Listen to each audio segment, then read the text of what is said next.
Hello, and welcome to my midterm debriefing for EDTC 6358.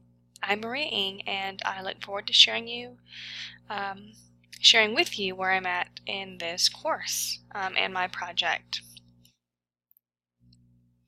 So what's the ultimate goal here?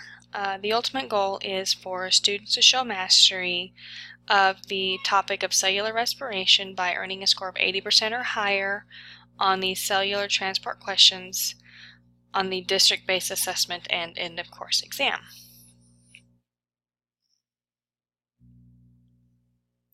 So this topic and goal were chosen by analyzing last year's STAR end-of-course data for the biology end-of-course exam. And when I pulled the data, I identified our weakest reporting categories.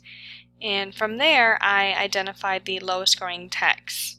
And this led me to identify the topic of cellular transport as an area of concern and realize that this was a unit that needed to be focused on in order to improve student performance on this year's end-of-course exam. Our district's goal is to have 100% of our students pass the test at the final phase-in standard. So last year, 66% of our students were able to attain this goal. So I'm hopeful that if I implement this course, that it will help to improve that percentage to the standard that would reach our goal.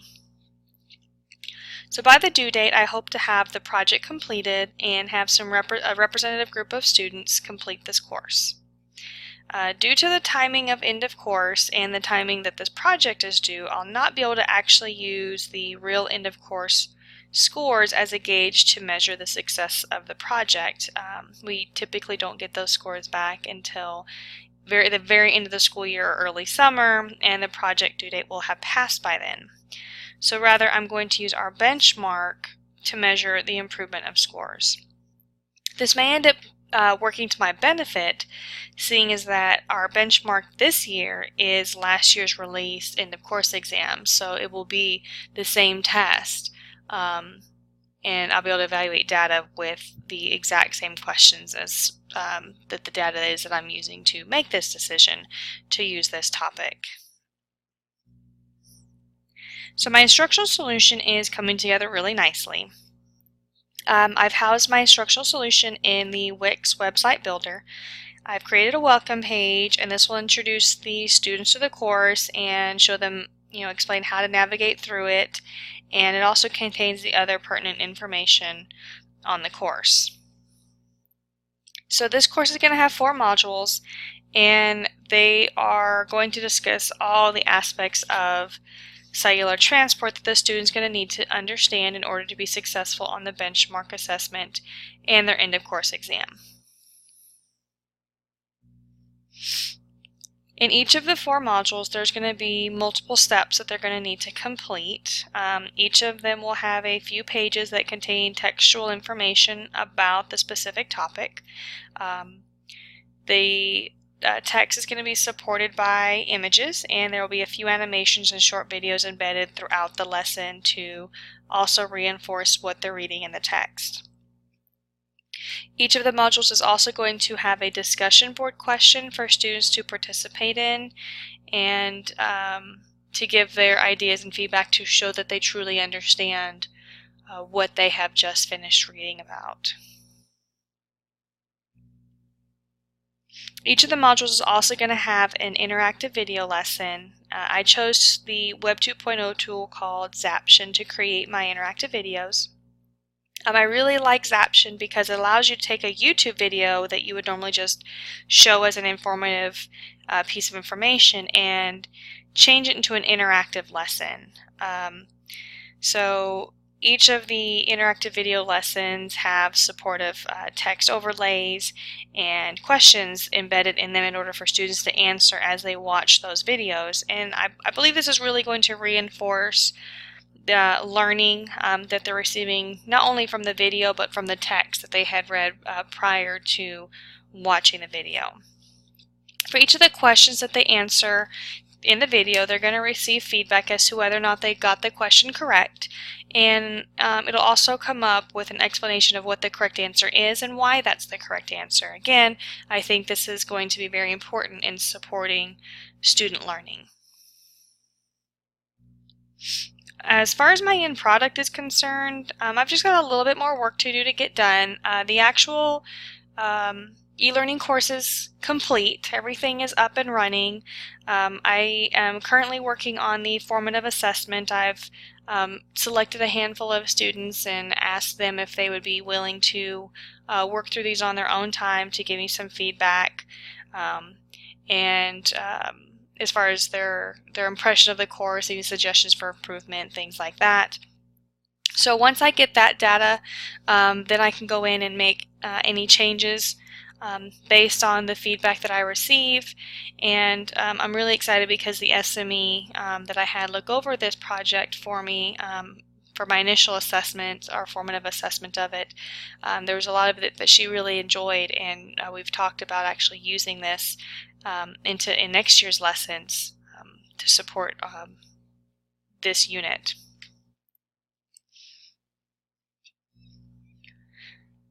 So I've learned quite a few lessons over the course of making this project. First and foremost is evaluate the scale of the project.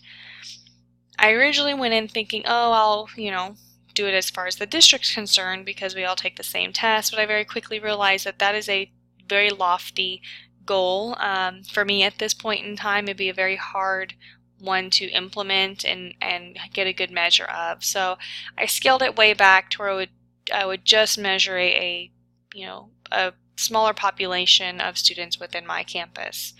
Another thing I came up with, or a lesson I've learned, was make sure you have an accurate timeline and stick to it. If you can plan out ahead of time and work, keep up with your timeline or even work ahead, it's going to make your life a lot easier than if you try to fall behind and you're trying to rush to get it done, and it shows in your work if you're not where you need to be, and then you get obviously overly stressed out unnecessarily. Another really important lesson I learned is to evaluate the school or district calendar when making your timeline for the project. For example, this semester is obviously very heavy in testing, and so you have, by the time we get to this point where we're trying to do some formative assessment, get feedback, the kids are starting to get into a testing season for benchmark and end of course exams, and you don't see all the kids and they're preparing for tests, and so it does make it a bit challenging to get them to participate in that. Time management is obviously very important, and I think that's a lot of people have to work with time management, making sure you're setting aside appropriate amount of time each night to work little bits at a time on your project. And then using previous knowledge and resources. I thought about trying a completely new housing thing that I've never done before, completely new format for creating a lesson, but I quickly realized that would take a lot of time for me to learn the new system and then try to build my lesson, and that was time I just didn't have right now. So maybe something in the future I could do, but it's definitely beneficial to kind of go with what you know and then build on that, and you can still have a great product in the end by doing so. Excuse me. So as far as the project deadline is concerned, I'm very confident that I will have no problem having this project completed on time. I've got, like I said, a few things left to do is check in with my stakeholders, kind of get some feedback, with a formative assessment, and based on the information I receive from both of these individual groups, I can then make revisions, last minute revisions, and hopefully nothing major that won't take too long, just to kind of make this project just a little bit more perfect and kind of improve and make it better for the users. So other than that, I was able to use spring break a lot to get ahead, and so I think that was something really beneficial that I was able to use that time.